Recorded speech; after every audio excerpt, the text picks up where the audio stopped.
உங்கள் தந்திவன் தொலைக்காட்சியில் தினமும் ஒரு சர்ப்ரைஸ் மாலை 6 முதல் 7 மணி வரை காணத் தவறாதீர்கள்.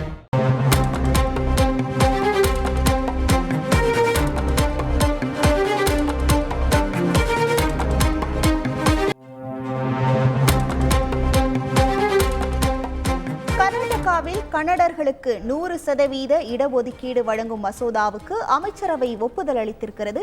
இந்த மசோதாவானது கர்நாடகா சட்டப்பேரவையில் நாளை தாக்கல் செய்யப்பட உள்ளதாகவும் தகவல் வெளியாகியிருக்கிறது. இதுகுறித்தான முழு விவரங்களோடு இணைகிறார் நமது செய்தியாளர் பாரதி ராஜா. வணக்கம் பாரதி ராஜா. நாளைக்கு இந்த மசோதாவானது சட்டப்பேரவையில் நிறைவேற்றப்பட உள்ளது.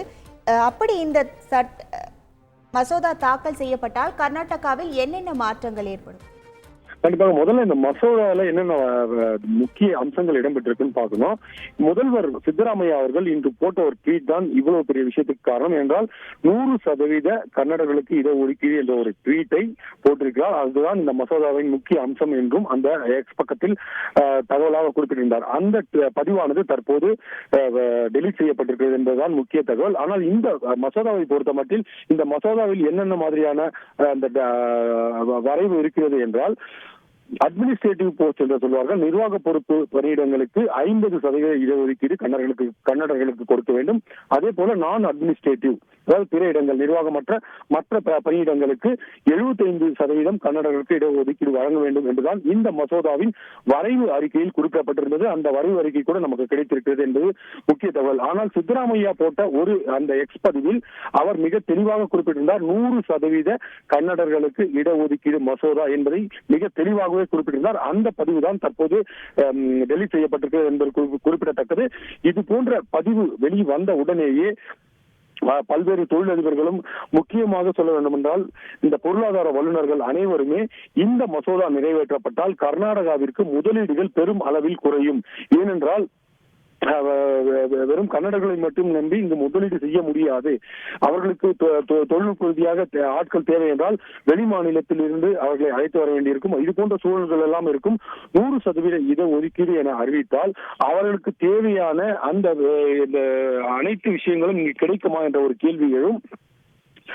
அதற்குரிய தகுதியான ஆட்கள் கிடைப்பார்களா என்ற ஒரு கேள்வி எல்லாம் முதலீடு செய்பவர்களும். எனவே முதலீடு குறையும் என்பதுதான் வல்லுநர்களின் கருத்தாக இருக்கிறது.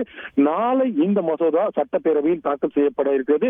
தற்போது வரைவு அறிக்கையில் குறிப்பிடப்பட்டுள்ள அதே அம்சங்கள் இடம்பெறுமா, அல்லது முதல்வர் சித்தராமையா போட்ட அந்த எக்ஸ் பதிவு போன்று 100% இடஒதுக்கீடு மசோதாவாக அது இருக்குமா என்பதுதான் நாம் முக்கியமாக பார்க்க வேண்டியிருக்கும். ஒருவேளை 100% இடஒதுக்கீடு மசோதாவாக அது இருந்தால் மிகப்பெரிய ஒரு பாதிப்பு கர்நாடக முதலீடுக்கு ஏற்படும் என்பதில் எந்த சந்தேகமும் இல்லை. ஆனால் முதல்வர் சித்தராமையா அவர்கள் போட்ட பதிவை தற்போது டெலிட் செய்திருப்பதால் ஏற்கனவே தயார் செய்யப்பட்ட அந்த வரைவு அறிக்கை குறித்து தான் அமைச்சரவையில் விவாதம் நடைபெற்றிருக்கும். அதற்கு தான் ஒப்புதல் அளிக்கப்பட்டிருக்கும் என்று தற்போது தகவலாக இருக்கிறது. நாளை தான் இது குறித்த முழு விவரங்கள் நாளை சட்டமன்றத்தில் தாக்கல் செய்யும் போதுதான் இந்த மசோதாவிற்கான முழு விவரங்கள் நமக்கு தெரிய வரும். தற்போதைய உறுதியான தகவல் என்னென்றால், நிர்வாக பொறுப்புகளுக்கு 50%, நிர்வாகமற்ற பிற பணியிடங்களுக்கு 75% இடஒதுக்கீடும் கன்னடர்களுக்கு வழங்க வேண்டும் என்பதுதான் தகவலாக இருக்கிறது. உங்கள் முழு விவரங்களுக்கு நன்றி பாரதி ராஜா. உங்கள் தந்திவன் தொலைக்காட்சியில் தினமும் ஒரு சர்ப்ரைஸ் மாலை 6 முதல் 7 மணி வரை காணத் தவறாதீர்கள்.